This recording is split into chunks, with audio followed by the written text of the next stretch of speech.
انشاءاللہ ہم سورہ بنی اسرائیل کی آیت نمبر 33 کا ترجمہ تفسیر پڑھنے سننے کی سعادت حاصل کریں گے۔ اعوذ باللہ من الشیطان الرجیم، بسم اللہ الرحمن الرحیم۔ وَلَا تَقْتُلُوا النَّفْسَ الَّتِي حَرَّمَ اللَّهُ إِلَّا بِالْحَقِّ وَمَنْ قُتِلَ مَظْلُومًا فَقَدْ جَعَلْنَا لِوَلِيِّهِ سُلْطَانًا فَلَا يُسْرِفْ فِي الْقَتْلِ إِنَّهُ كَانَ مَنْصُورًا۔ ترجمہ کنز العرفان، اور جس جان کی اللہ نے حرمت رکھی ہے اسے نہ حق قتل نہ کرو، اور جو مظلوم ہو کر مارا جائے تو ہم نے اس کے ورثاء کو قابو دے دیا، اور وہ ورثاء قتل کا بدلہ لینے میں حد سے نہ بڑھیں، بے شک اس کی مدد ہونی ہے۔ اسلام میں انسانی جان کی بے پناہ حرمت ہے، اور کسی انسان کو قتل کرنا شدید گناہ کبیرہ ہے، اور اس کی محدود صورتوں کے علاوہ کسی بھی طرح اجازت نہیں۔ یہاں قتل کی ممانعت و حرمت کے ساتھ اس کی اجازت کی ایک صورت بیان کی گئی، اور وہ یہ ہے کہ کسی کو قصاص میں قتل کرنا، یعنی قتل کے بدلے قتل، اور یہ بھی عدالت کے فیصلے کے بعد، اور یہ نہیں کہ بغیر کورٹ کے فیصلہ خود ہی کر لیں، اس کی ہرگز اجازت نہیں۔ پھر قصاص میں قتل کی اجازت کے ساتھ اس کی بھی حدود و قیودات بیان فرمائی گئی ہیں کہ قصاص میں قتل کرنے میں بھی مقتول کا ورثاء حد سے نہ بڑھیں، جیسے زمانہ جاہلیت میں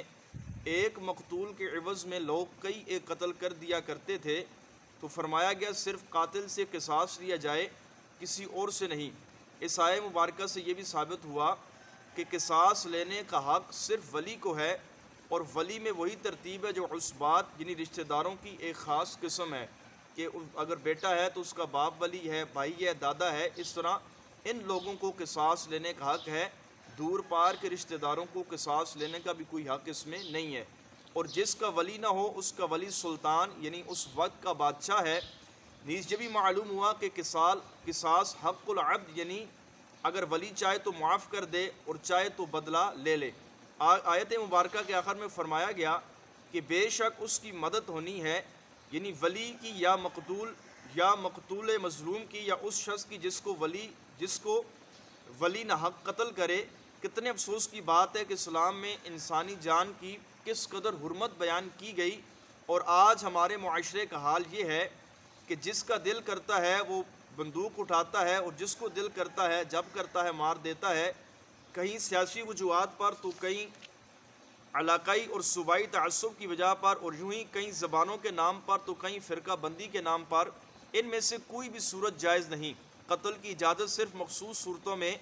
حاکم اسلام کو ہے، اور کسی کو بھی نہیں ہے۔ جو اس وقت کا بادشاہ ہے اسی ہی کو اجازت ہے، باقی اس کے علاوہ کسی کو بھی قتل کرنے کی اجازت نہیں ہے۔ اگر کسی نے کسی کا قتل کر بھی دیا تب بھی وہ عدالت کے فیصلے کے بعد ہی اس کا قصاص لے سکتا ہے، قانون کو اپنے ہاتھ میں لینے کی شریعت ہمیں اجازت نہیں دیتی۔ اللہ تعالیٰ کی بارگاہ میں دعا ہے اللہ کریم ہم سب کو شریعت مطہرہ کے ان قوانین پر عمل کرنے کی توفیق عطا فرمائے، آمین بجاہ النبی الکریم صلی اللہ تعالی علیہ وسلم۔